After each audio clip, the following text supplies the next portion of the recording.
नारायणं नमस्कृत्यं नरं चैव नरोत्तमं देवीं सरस्वतीं व्यासं ततो जयमुदीरयेत्।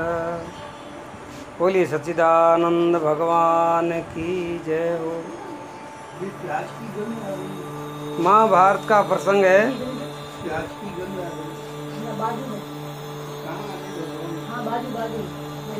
जिस समय पांडव लोग वनवास में थे उस समय का ये वृत्तांत है। जिस समय भीम को सर्प ने पकड़ लिया था,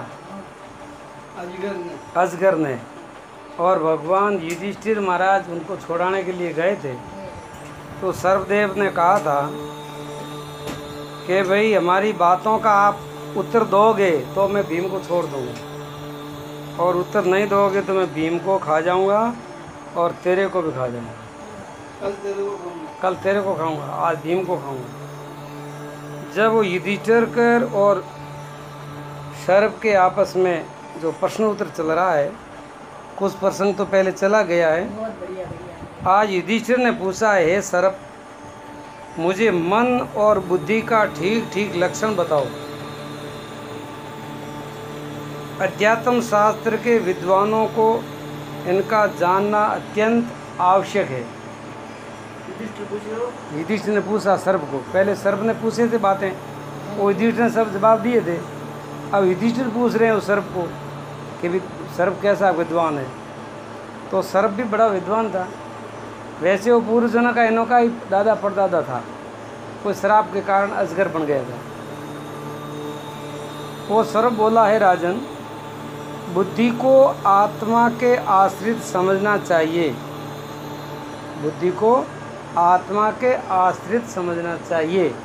मतलब आत्मा बुद्धि का आश्रित नहीं है, बुद्धि आत्मा के आश्रित रहती है। इसीलिए वह अपने अधिष्ठान भूत आत्मा की इच्छा करती रहती है। इसलिए बुद्धि हमेशा के लिए आत्मा की इच्छा करती रहती है। तो आत्मा में जो सत चित आनंद के जो गुण है, वो गुण की चाहना हमेशा के लिए बुद्धि में रहती है। अन्यथा वह आधार के बिना टिक भी नहीं सकती। बुद्धि का आधार है आत्मा। आत्मा का आधार बुद्धि नहीं है, लेकिन बुद्धि का आधार आत्मा है। अब विषय और इंद्रियों के संयोग से बुद्धि उत्पन्न होती है। अपने जो ज्ञान इंद्रियां हैं, कल जो बात चली थी, ये ज्ञान इंद्रियां और इंद्रियों का जो विषय है, उनों का संयोग होने से अंदर एक वृत्ति खड़ी होती है, बोध वृत्ति। उस बोध वृत्ति का नाम है बुद्धि। मनन करने की वृत्ति का नाम है मन। चिंतन करने की वृत्ति का नाम है चित्त, और अहम करने की वृत्ति का नाम है अहंकार। विषय और इंद्रियों के संयोग से बुद्धि उत्पन्न होती है, और मन तो पहले ही उत्पन्न है ही, क्योंकि माना हुआ तो है ही पहले। देह को माना है, संसार को माना है, वस्तुओं को माना है, विषयों को माना है, तो मानने वाला मन तो पहले है ही। अब उनका बोध नहीं है तो फिर बुद्धि आती है। बोध करने के लिए बुद्धि आती है। मन का तो काम है मानना, बोध मन में नहीं होता है, बोध बुद्धि में होता है। सुना रही बात? बुद्धि स्वयं वासना वाली नहीं है। वासना वाला तो मन नहीं माना जाता है। वासना जितनी होती है वो मन में रहती है। बुद्धि में केवल बोध रहता है, वासना नहीं रहती। बुद्धि निर्णय देती है। बुद्धि निर्णय देती है, बोध देती है कि ये सही है, ये गलत है। आत्मा तो अलग है, उनका आधार है वो तो। मन और बुद्धि में इतना ही भेद है। तुम भी इस विषय के ज्ञाता हो, तुम्हारा इसमें क्या मत है?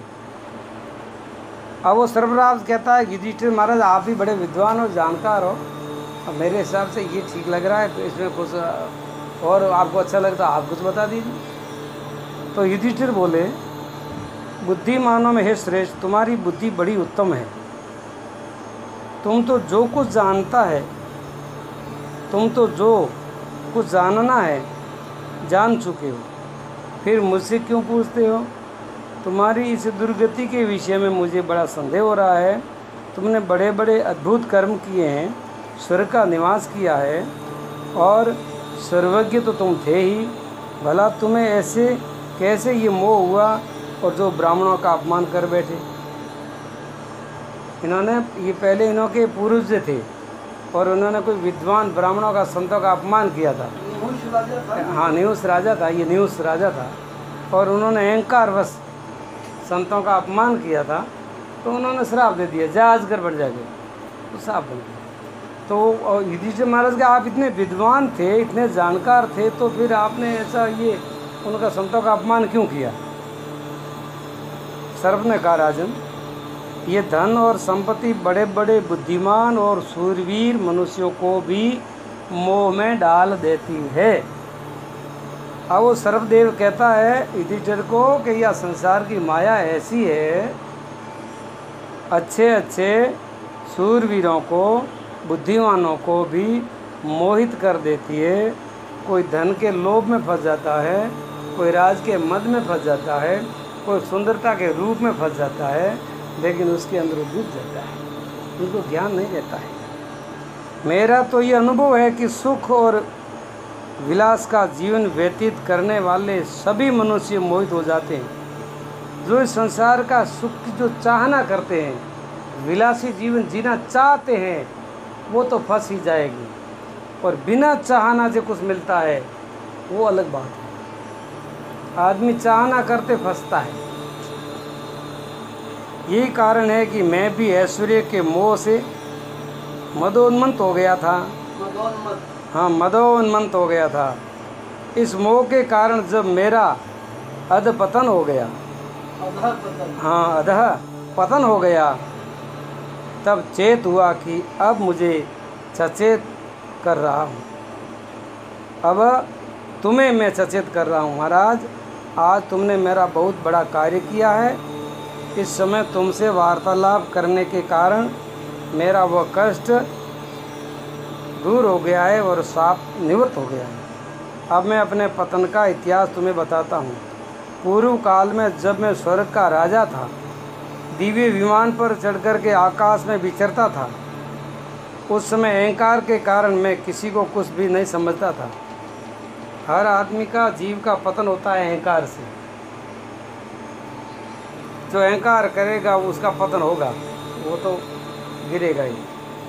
महर्षि, देवता, गंधर्व, यक्ष, राक्षस और नाग आदि जो भी त्रिलोक में निवास करते थे, सभी मुझे कर दिया करते थे।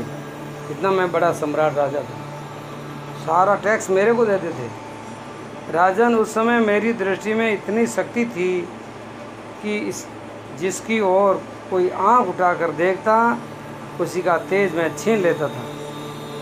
मेरा अन्याय यहाँ तक बढ़ गया था कि 1000 ब्रह्म ऋषियों को मेरी पालकी ढोनी पड़ती थी। इतना मैं अहंकारी हो गया था। ब्रह्मज्ञानी महात्माओं को मेरी पालकी ढोनी पड़ती थी, जबकि उनका तो चरणों की पूजा करनी चाहिए, उनको मैं पालकी में जोड़ देता था।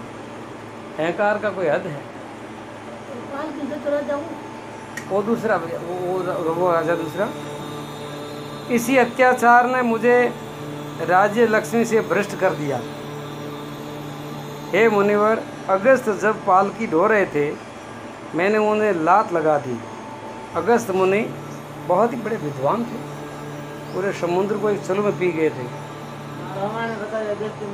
हाँ, वो, और उनको मैंने मेरी पालकी में जोत दिया